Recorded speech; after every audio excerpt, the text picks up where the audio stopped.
Hello and welcome back to another radio roundup from the Sunday podcast, brought to you guys by sportsnews.com as always. Look, Matt, loads to talk about today, mate. We've got a bit of a results roundup. Obviously, Kiplimo with that official world record after his little issue with the cars not too long ago. Yes, Gibbon and Kingston take the win at the Intercounties. We'll preview kind of the upcoming Friday night under the lights between Leicester and Bath Half. And then our topic this week has got a lot of you guys talking on Instagram. Is there a problem in online coaching or coaching regulation? Matt and I will chip in as well, obviously doing a bit of that ourselves too. Mate, where do you want to start? How are you? We'll go there first. All good, mate. All good. Got a coffee in hand. Can't complain. Yeah, it's the end of the cross-country season. Maybe we'll start there with the intercounties and actually away from the intercounties. Obviously, I'm sure a few people have seen that post that AW put out, and I was in communication with actually a French lad at Oxford, and he's run the French nationals, 30,000 people on the course, and he actually sent me the stream of the race. And, I tuned in. It's absolutely mega. The coverage was exceptional. I obviously keep talking about the coverage. What they put on, what they displayed coming across on the stream was equivalent of what you'd see in bike racing and all other sort of professional sports. I think when you have a product like that, it then encourages people to go down and watch it. It's almost an advert for the event itself. And you had, 30,000 people on the course. It was fantastic, but they nail it in France. I think there's a very, very, an NCAA type qualification system to get to your national championships. And so, everyone there is very invested. They've had to go through 2 or 3 qualification races, regional races, etc., to get there. And it's the pinnacle at the moment. And funnily enough, actually, the Welsh Athletics CEO James Williams messaged into us and said about, he thinks in the next 5 years, there is a huge demand for cross country. And I can kind of see it myself. Like I believe there will be, as long as we can present it I'm going off on another debate here and another topic, mate. But as long as we can present it in the right way. But I do believe that soon enough, all of this, there's so much excitement, and obviously the mass are very drawn to marathons and 10Ks and 5Ks at the moment. And there are 1,000,001 races set up, but I believe they'll want something else soon.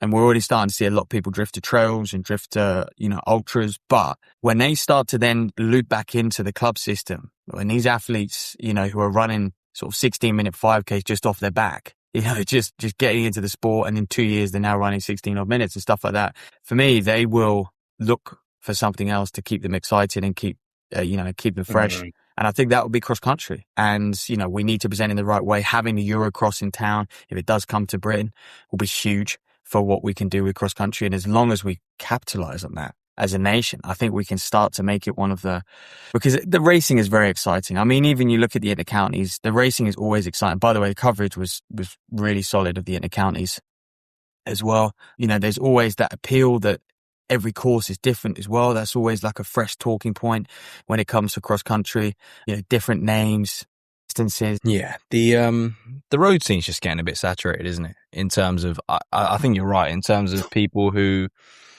are getting into running or kind of newly into running, they're not just going to keep bashing out the same 5K, 10K road race for the next 20 years. No, they won't. And I guess you're always going to have those people come up through the ranks, and you're always going to have that conveyor belt, aren't you? But, I do feel like there is people, as good as times are, people want to start matching up. There will be a competitive race element people want to experience. And I think the only way they will be able to experience that is through cross country. Well, I think you think of we used to just call them like your club guys, right? Like growing up who would run after the club, run in the Chiltern League. And it was brilliant that you had like a big squad of you in the senior men's race or whatever, from your 17-year-olds to 70-year-olds, right? And I think for I guess this running boom that's happened, people are loving the fact they keep improving. But yeah, like you say, there's going to be younger guys and girls coming through, but everyone else is going to get to a peak, and then they're going to start declining. So their time's going to start getting worse. And how much are they really going to think about, I want to run X time at this age? Or can you go and match up and get vets medals or whatever in your Chiltern League or whatever your local league match is, in your Gwent League? Or can you just, like you say, match up against some of your mates? And without a doubt. Race, yeah. I coach a lot of people they've literally just got into the sport. entry level, and now, they've got better and better over the last couple of years, and I've guided them towards some cross countries, guided them towards their local club. They've signed up. They bloody love it. Like, they love it. They go and attack a full season in the Oxfordshire Cross Leagues. And it is because you get that ticket at the end. It tells you come 150th, and it's like, right, I'm going to come 120th next time. Yeah. It's just honest, hard racing. And I think they have enjoyed, they were in a cycle of just entering 10K, 10K, 10K, 10K, 10K. And they've really enjoyed that sort of fresher aspect to the sport. And when you look at road, when you look at track, the one which is really marketable, I think, as a product is cross country. Talking about, being able to get people on the course design, I think, TV production, you can make it look really quite special. Obviously, the glitz and glamour of, those big track finals are always going to be appealing because there's so much at stake. Yeah, but I think the thing is with the track, it just requires, I think it requires too much knowledge to like appreciate the performance sometimes. Yeah, which when you look, because they look like they're jogging, right? For most of the time. Yeah. So like you're watching them and they're so smooth, they're so efficient that like, unless you really understand the split times, it's actually not that exciting in a way. Whereas, or you understand the context. Whereas cross country, like you could just walk down the park and see the under 13s going toe to toe up a hill, and you're like, this is entertainment. And like you can get into that, and you don't need to know anything about who they are or what they're doing, and it's exciting. Yeah, it's just out and out racing. Right, mate. I mean, on that's, that'll be a discussion we can bring back up in October when it all starts again. But yeah, in the counties, cross chapters closed. Jess Gibbon takes the win. Eleanor Curran in second off of like a very good season from her. Kind of just got better and better throughout. And then, Neve Britton Hubbard right behind as well. Close battle for third. And then on the men's side, Kingston just dominates again, to be honest. Front running display from Kingston. Put his foot down after what was about 4K, and broke Slade, and then later on broke Can as well. Yeah, absolutely, mate. I just love seeing him in the county vest, to be honest, mate. It's just nostalgia, I think. Yeah, the counties is cool. That everyone is in those county vests as well. Yeah, that was highlight for me from the little bits I saw of it, to be fair. Which is that's maybe that's not the best highlight. Nice insight from myself, but I enjoyed a bit of that. But yeah, like inter-counties is mate, hopefully it's on a bit of a comeback, to be honest. Like, hopefully it's like, if you look at those fields, there's strong athletes up at the front of that, and the inter-counties has been, I guess, been a bit in danger of just like dying off in recent years, like compared to when it was on Sky Sports and when it was the trials for the World Cross. There's been a bit of a decline, but like you say, you look at the top tens, particularly you look at the medalists in those races, and they some of your main contenders in Liverpool, which we know is the one that brings in everyone. Yeah. No, it's good to see. Mate, obviously, Mr. Cross Country himself, Kiplimo, takes the world record, 57.20. But obviously, having run, when was it he ran his 56? Last year, and Barca half last year, 56. Yeah, 56.40. Which obviously got the record was scrapped because he was too close to the car. He was doing a bit of a Kipchoge drafting. So kind of like, world record, so I'm sure he's pleased, but at the same time, if you know in your head that you can run what you ran previously, it's kind of not too surprising, is it? Yeah, difference-wise, he just got out so hard. I think they were under 13:30 that first 5K. 13:26 or something, 13:28 maybe. And to be fair, he's got three guys with him. They're actually, all operating. Kip Career operating at that that 10K split was crazy as well, I'm pretty sure. I mean, the whole thing. I mean, 57.20, just the per mile is 420. However you break that up, It's 424 per mile, 243 per K. It's sickening. But I felt like, it was a good, obviously, class result for him. Would he go on a run? 2-2 in, he's 2-3 in London last year, wasn't he? 2-3 in London and then 2-2 in Chicago, I think, Kiplimo. But you'd think he's got, even more strength in the tank. Is looking, mate, I just keep looking back at that London elite field and I'm just like, it is just nuts. Absolutely nuts. Yeah. And he is, like you said, he's in pole position to be the guy now, over the marathon. and he like time and time again he proves on the half. But yeah, and like you say, some decent marathons as well. But he's the one who in the next couple of years, if anyone's gonna challenge kind of 201, 2 hours even. He's capable. He's the man. Yeah. More than capable. Yeah, you got Sawe, Kiplimo, Tola, Petros. Amanal Petros, a German, Camworo, Cheptegei, and then obviously you've got Emil, Momo, and Phil Sessman as well. Paddy D. It's just, from the Brits, but also on that front end, very, very deep. But, like I said, we'll talk about London when we get to it, but you've got a load of guys who can do 2-2-2-3, and then there's no one, and then you got the Brits. Yeah. Well, it's a weird one, London, like the way, like the I guess the elite fields work out. It's, I mean, we said it time and time again. Is it the best place to go and run your... Told you, mate. Tokyo is the best place. 28 men inside 208, or 25 men inside 208. I think 28 was 208. I get the Tokyo thing there because it's just not accessible. Yeah, it's not accessible to the majority. True. Right. Let's get in. Let's preview, because otherwise we're going to run out of time. Let's preview. Finn Profit ran a good half, by the way, on the weekend, 63 for him in Paris. Which Paris is actually a hilly half course. So yeah, it's good to see some pretty strong domestic results coming out of Paris. But look, let's preview the Bath half, because that's the big one this weekend. I mean, we've obviously got podium as well on the Saturday, but I guess looking ahead to that half marathon championship, some just intrigued who comes out on top. I mean, Phil Sessman's doing it against Joe Wigfield. Has he got... I mean, he looks in fantastic shape whenever you watch his sort of workout videos. I mean, he's just an absolute animal. Animal. But, yeah, has he got enough to take down Wiggy? Ben Connor, Jake Smith, Huffy Manthorpe. Ben Alcock ran a good half earlier on in the year. Was he 63 low? But, yeah, the big hitters really, Smith, Connor. A lot of people saying Jake Smith's going to win. I don't know if that's just because they're sort of... Yeah.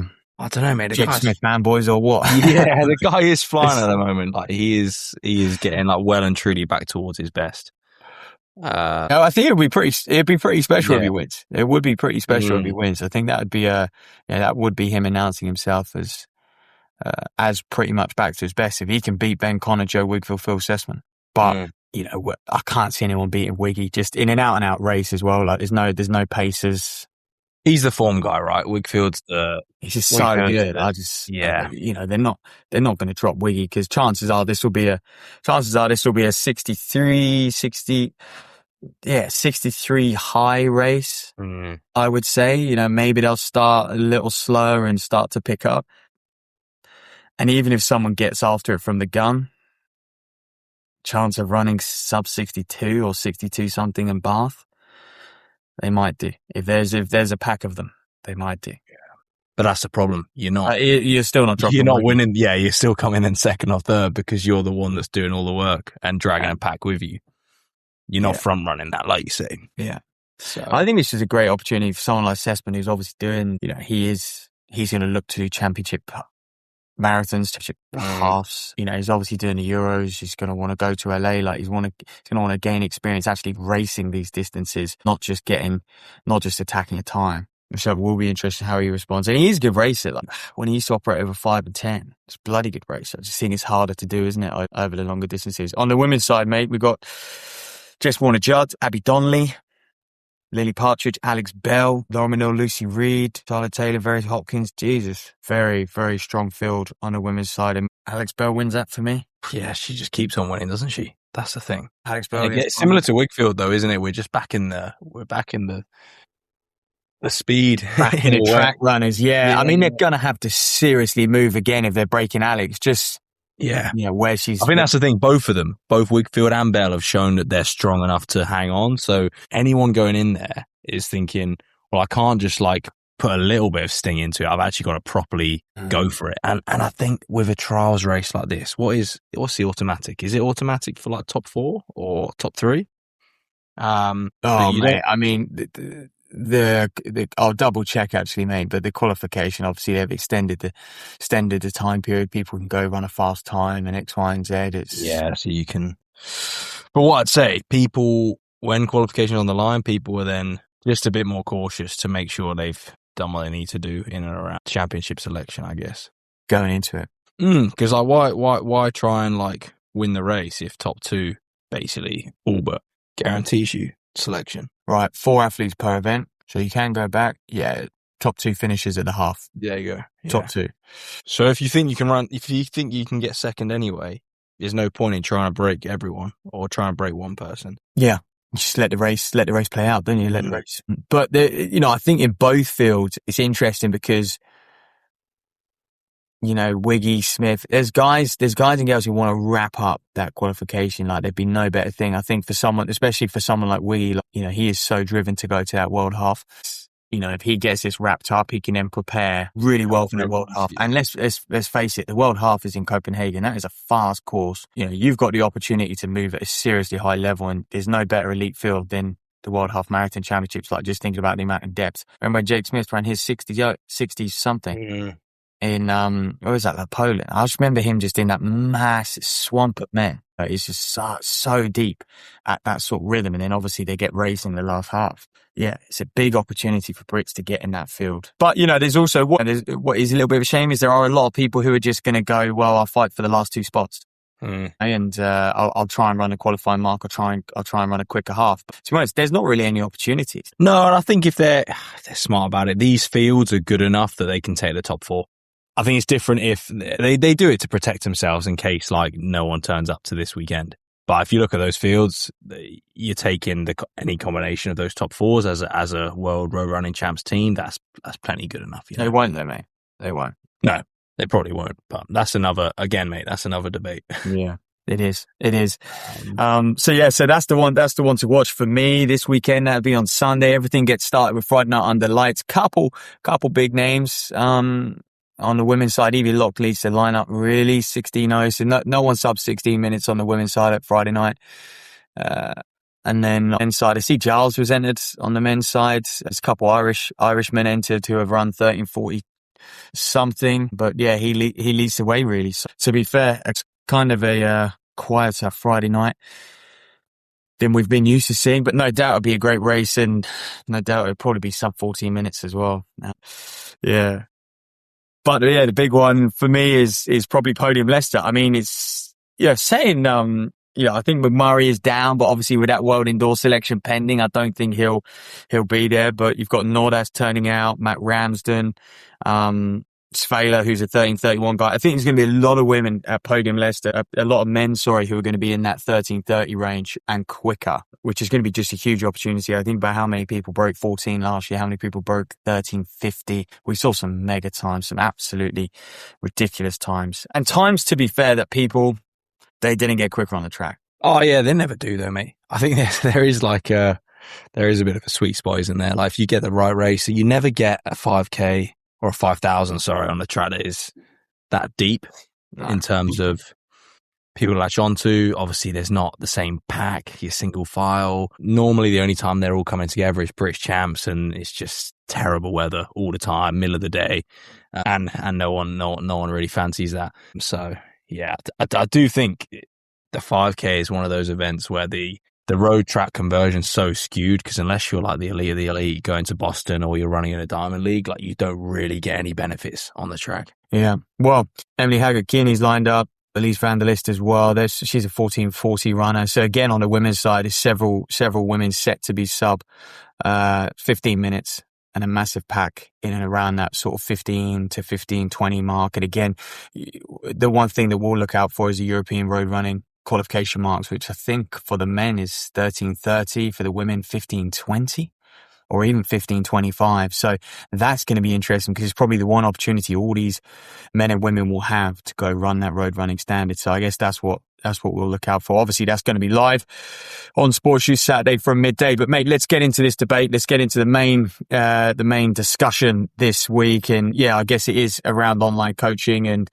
a lot of people are split, and I guess the policing and the regulation around online coaching as well. Let's read out some of the comments. You got any to hand? But we've had a lot of people message in about this. Yeah, let's kick off with Matt Yates, because I think he's got a great point here. So he kind of comment on the Instagram, just highlighting that online coaching is really under the spotlight right now. He says, from AI generated training plans in apps to unqualified coaches sending out generic programs, the industry is facing serious questions about credibility, safety, and accountability. This is where organizations like England Athletics need to lead the conversation. There needs to be clearer regulation around online coaching. Athletes and runners should know how to check coaching qualifications, professional insurance, accreditation, and safeguarding, and whether the program is actually personalized. And then talks about transparency, obviously the use of AI, and talking about how coaching is obviously more than all these things as well. But actually, I think athlete welfare and safeguarding is probably at the center of a lot of the issues. 100%. He did go on to say the answer is simple. Find your local athletics club, turn up, train with qualified licensed coaches who are part of a recognized system of communities, which I do agree with. You know, if you want to get into running, obviously a good route to go down is join your local club. But at the same time, I don't think the clubs have the infrastructure. Actually, one of the problems is we don't have enough coaches on the ground in this country. And I think I've actually dealt with a lot of people myself they've gone down the club route. They've made that step. But when they've got down there, they felt like, I'm not being coached. This isn't what I thought it would be. You know, the quality might not be there on the actual track. A lot of clubs, I hate to say it, but I see it up and down the country, is they don't have a senior presence either. Like, of course, there are very few clubs which have a big senior presence, and obviously that's amazing. But a lot of clubs don't have a senior presence. You know, if you're in your mid-20s and you go down, you're probably one of 5 at a lot of clubs as well. And you know, and you're relying on volunteer coaches as well. And you know, some people they want more. So if you're I think so, mate. And I also think there's an element that a lot of people, like, they choose to do running because they don't have time or their lifestyle doesn't suit going and training when someone else says these are the session times. Otherwise, they'd probably be playing five-a-side or whatever it is. Because it is, let's be honest, it's a little bit more sociable, right? And a lot of people like running because they can do it before work, after work, on their lunch break, particularly people like working from home and stuff. So actually, having to go and run on a Tuesday, Thursday at 6:00 isn't always the most accessible thing. And running's a great sport in that you can train at pretty high level, by fitting it around a 9 to 5. And people are, just like you say, wanting to get a little bit more out of themselves, wanting to get a little bit more out of the sport, and just having a bit more structure to what they do rather than just trying to see that Strava graph kind of grow, if you like, over time. And they just want a little bit more. Do you think the barrier to entry when it comes to coaching is too low? It is an easy barrier. Well, there isn't one. I think that's in terms of online coaching, which is a good thing. And initially, I do believe it is a good thing. But you know, should there be more layers to it? Is it what I find really difficult, right? Is that it's a coaching qualification, right? Is brilliant if it safeguards people and it solves all of those issues. But having a level 2, right? Just because you have a level 2 doesn't make you a good coach. Just like not having one doesn't automatically make you a bad coach. That's the issue, is that there's no way of actually policing good and bad coaching. Do you think they should bring in a system where they reward coaches on sort of like past performances as well, just to add to that, you know, another layer of credibility? And like, let's say you have an Olympic athlete. I mean, obviously you're an exceptional coach. You know, to a degree. Yeah, to a degree, and then like I guess Yates's point here, that actually one of the most important things for, I guess, the general public is not getting unqualified coaches who are then going to kind of there's going to be safety issues around it in terms of training they set or some of their practices. But then you look at stories we've had about people who've been Olympic medalists, right? And then they're reaching out and suing their coaches, right? Yeah. So that's not even enough to guarantee credibility, right? So these are people who are level 3 accredited, most likely from their national governing body, churning out Olympic medalists, and then athletes are turning around and there's issues there. So that's not even a solve for some of the safeguarding and wellbeing issues, which is deeply concerning. Let alone then we've got people who anyone can make an online platform and turn themselves into basically a running coach. And what I'd say, it doesn't automatically mean they're not going to be very good, but it's the streamlining, and it's the, how we, I guess, have any accountability of what's going on. I guess the difference is, if you are accredited and then something does happen and then there are issues, there's, I guess, reference to who it is in relation to that system. Whereas if it's just an Instagram account that's faceless, yeah, well, do you know what I mean? Like, it's just gone, right? It like could be just, it could essentially just be gone. But I think, I think the point you make. So Lily Adkins commented on Yates' post and just said, like, I agree about the club system, but it is a postcode lottery. Like, you could be in a great position where, like you say, there's a lot of other adults at your local club who want to do similar things, or you could go down and, like, you're the one person in their 20s training with kids. Like, I'll happily say, like, we've had discussions about this before. When we were training, when we were like 14, 15, we were like, what? There's like one or two people that are younger than me and you are now. And we're thinking, like, that's crazy. Like, what are you doing? Sort of thing. And because that was not the norm. I think it has maybe, I don't know. Has it got any better or has it got worse down the clubs for that? I can't speak for all clubs, but I do feel like there's quite a lack of senior presence at clubs. But, you know, clubs are up against it. You know, and this is another thing, they've got waiting lists longer than the bloody Thames. Like, and they just haven't got the coaches on the ground to accommodate those waiting lists. But there's no incentive really to become a coach unless you are super, super passionate about the sport or driven, you know, through maybe you have a child at the club. Like, they're probably the only two incentives.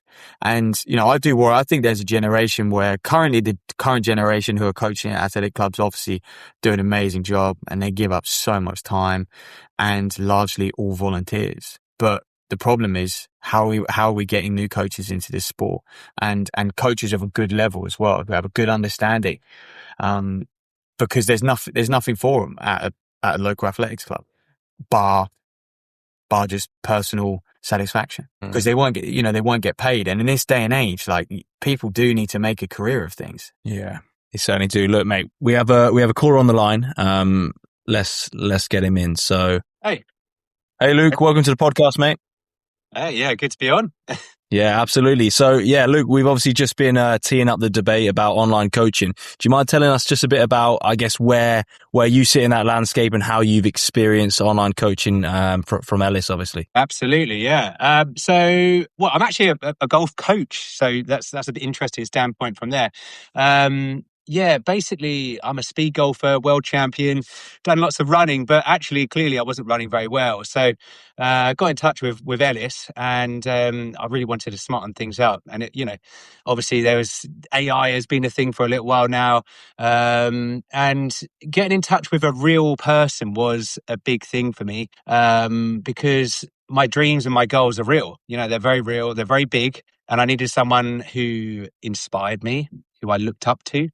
And Ellis is very much that type of character. I knew he would work me hard. I knew he would understand what I'm doing. You know, it's quite important that no frigging computer or blueprint sort of plan would ever get me there. That's kind of how I rolled into Ellis. It's been a game changer for my work outside of running, and for the last year, it's just been PB after PB. So from my point of view, online coaching is definitely a massive way forwards. This is Ellis Cross for the listeners, by the way. Luke, how did you sort of whittle the field down to sort of go with Ellis Cross, to commit to Ellis?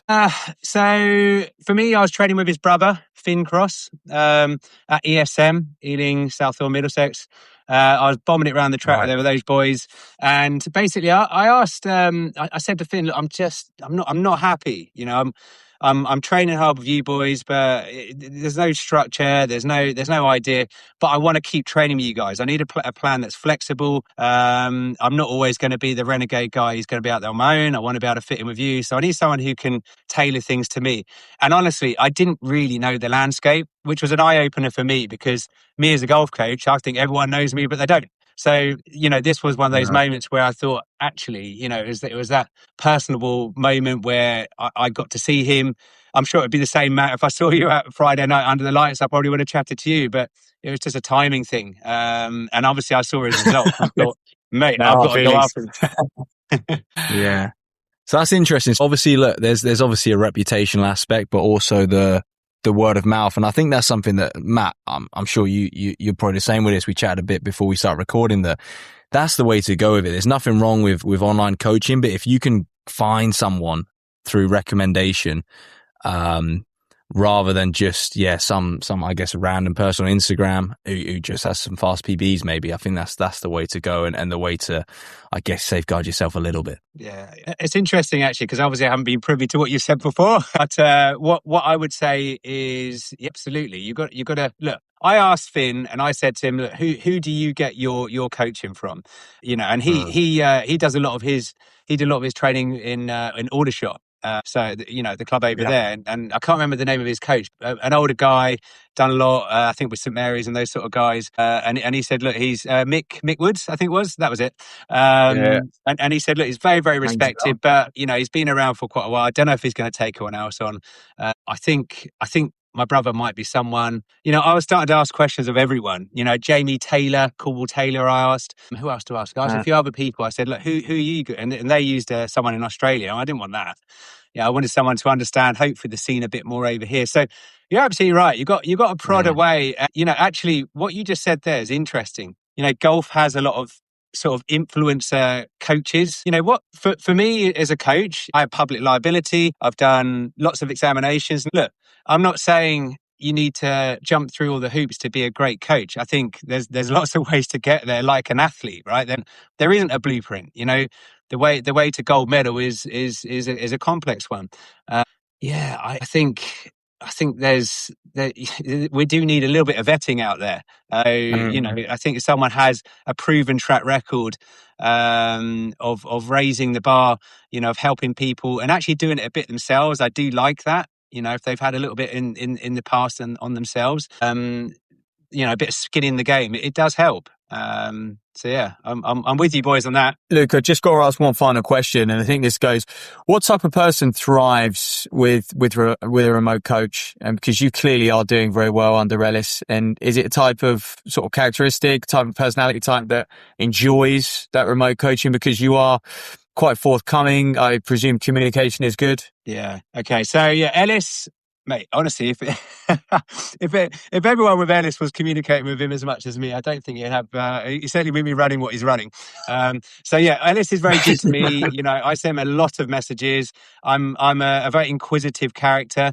You have to be extremely self-driven. I obviously before this journey, I had a Guinness World Record. I was world champion at my format of golf. I'd competed at a fairly good standard in terms of traditional golf. So I was driven. Look, I'm a dad. I've got 3 kids. So there is definitely a certain character. I'm quite happy to go out there at 5 a.m. on a Sunday morning and go and batter away in the frigging cold and rain and everything else. I don't think it's it's not the perfect scenario, but it suits my life. I just don't have a choice.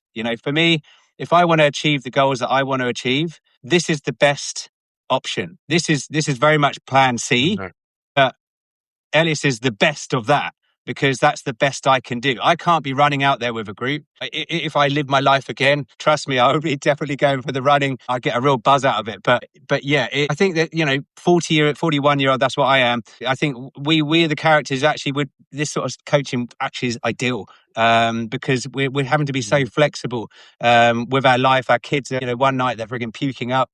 The other night, I don't know, something else is going on. I've got trips to do and all this sort of stuff. So I need it to be really, really flexible, and it is a bit of a lone wolf type thing. Yeah, there's definitely a picture there. It's chaos, but it kind of works. Yeah, absolutely. Thanks so much for your time, Luke. Really appreciate it, and best of luck with your running as well. Thank you.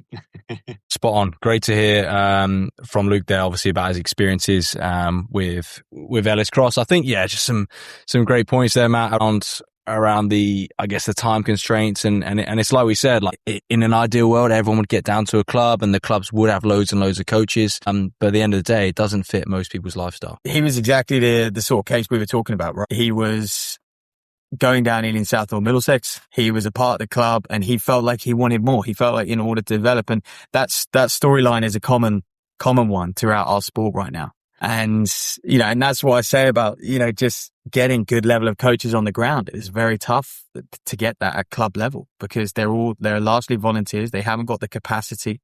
And, they're not getting paid. And we live in a day and age where that is tough to do now. Mm. It is. And this is the issue with the club system. And I think we've said it on the pod before is like that we need to get these club coaches paid. But I guess the problem is we've had so many examples of good club coaches over the years that aren't taking a paycheck that then I guess they give this reputation that, good coaching should be free because so many people have gone off their own back and done so much, over the years and things like that. And then everyone's like, I better pay it forward now. Once I become a club coach, I better not accept money as well. And it's just a vicious cycle because look, coaching, just like physio or Pilates instructors or whatever, right? It's a profession and it needs to be paid appropriately. And I also think that, look, me and you do a bit of coaching as well. Obviously yourself more than me in terms of the running space, but it's an accountability as well, isn't it? Rather than kind of just firing something out and thinking, that will do, and having a bit of a payment behind it, I think there's a bit of accountability there in terms of making sure that it's the right product as well. Yeah, and just touching on the character as well, it suits. I think you do have to be a very driven individual to operate on a remote basis with your coach, but you also have to be an individual who enjoys that communication, enjoys that dialogue back and forth, because a coach cannot coach blind. Online, it's one of the things that I swear by is just communication in this sport. Like it is everything. And of course, if you're on the ground, you've got eyes and you can read an athlete a lot more than what you can read between the lines when you look at their splits online, for sure.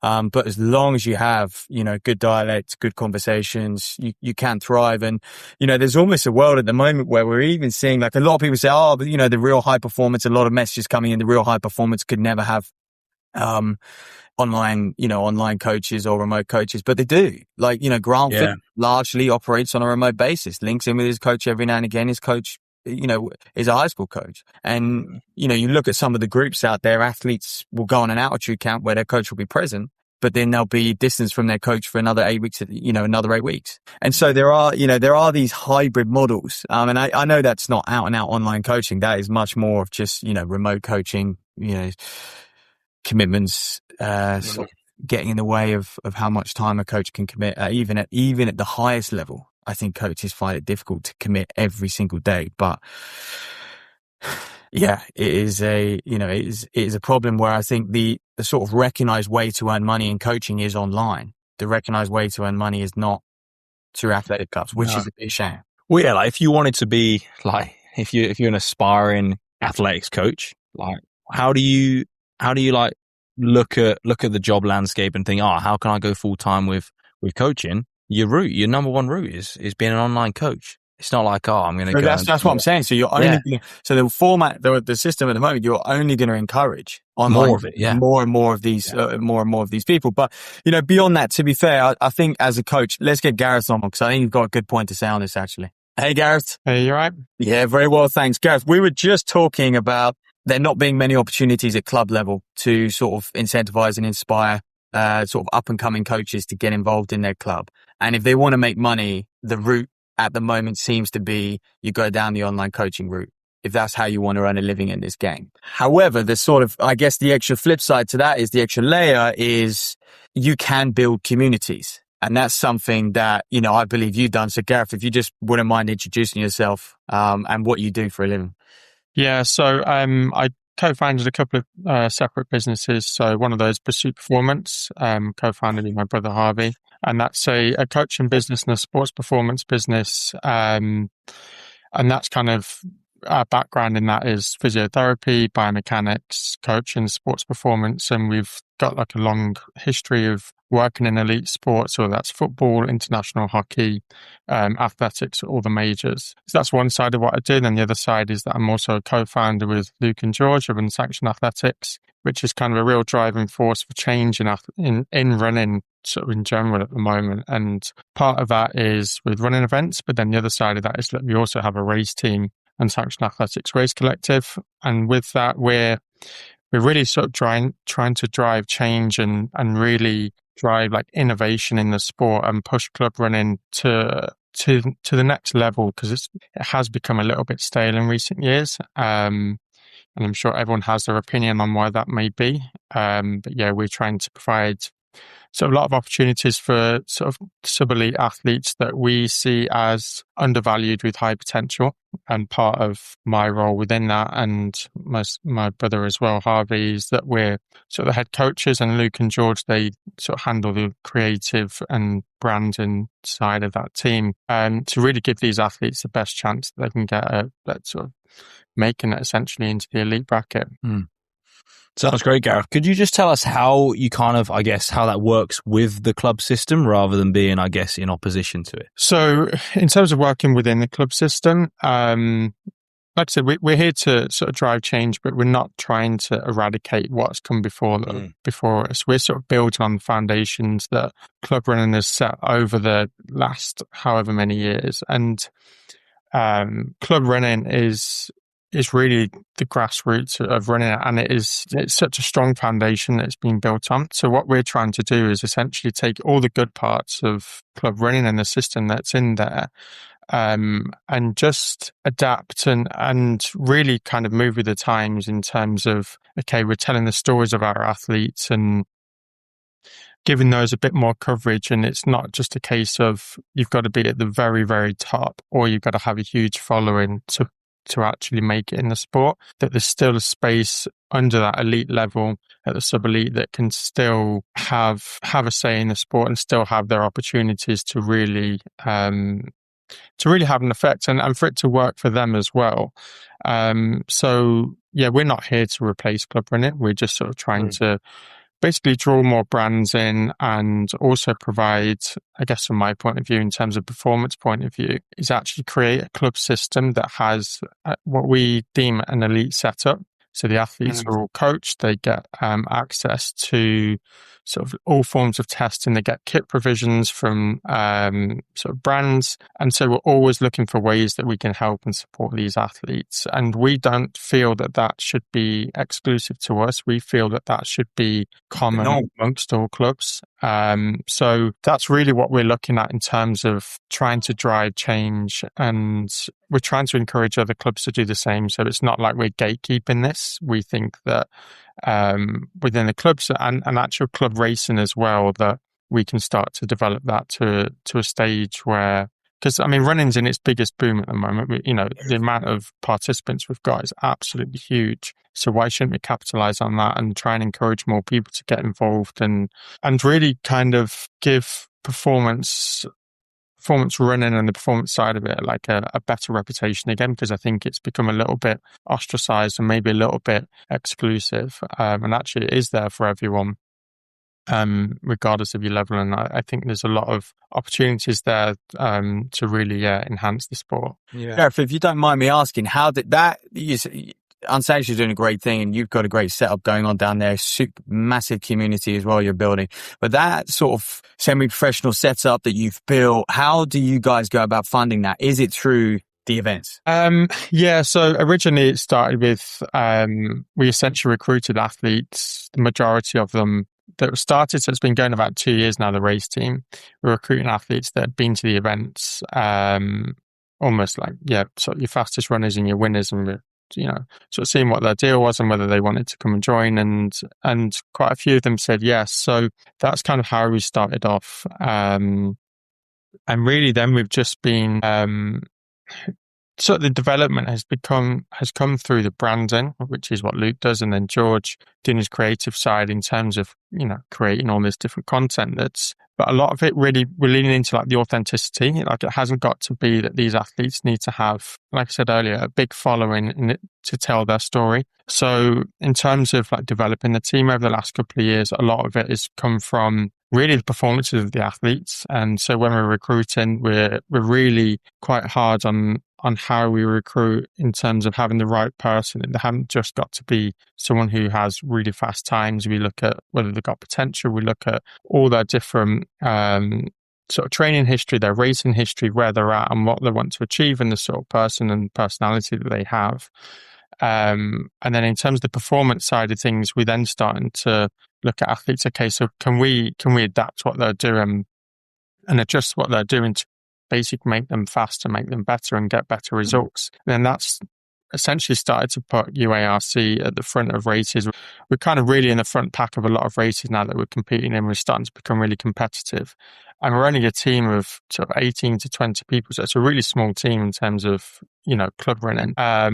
But we're very competitive. And I think that's how we've really enhanced our trajectory over the last couple of years, is really by being competitive and also offering a setup to athletes that not everyone has, and keeping that personable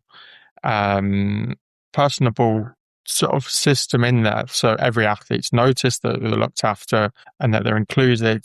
And really, I guess from a coaching point of view and a performance point of view, we really sort of believe that we're offering like one of the best systems in club running in the country at the moment. Gareth, brilliant to have you on, mate, and wish you and the team all the best. Great thing you're doing. No, thank you. Cheers for having me on. Thank you. Bye. Cheers, Gareth. Thank you. Yeah, and obviously, good to hear from Gareth there. Like slightly different perspective, like you say, mate, in terms of building a bit of a community and trying to put some performance, I guess, support around your sub-elite athletes.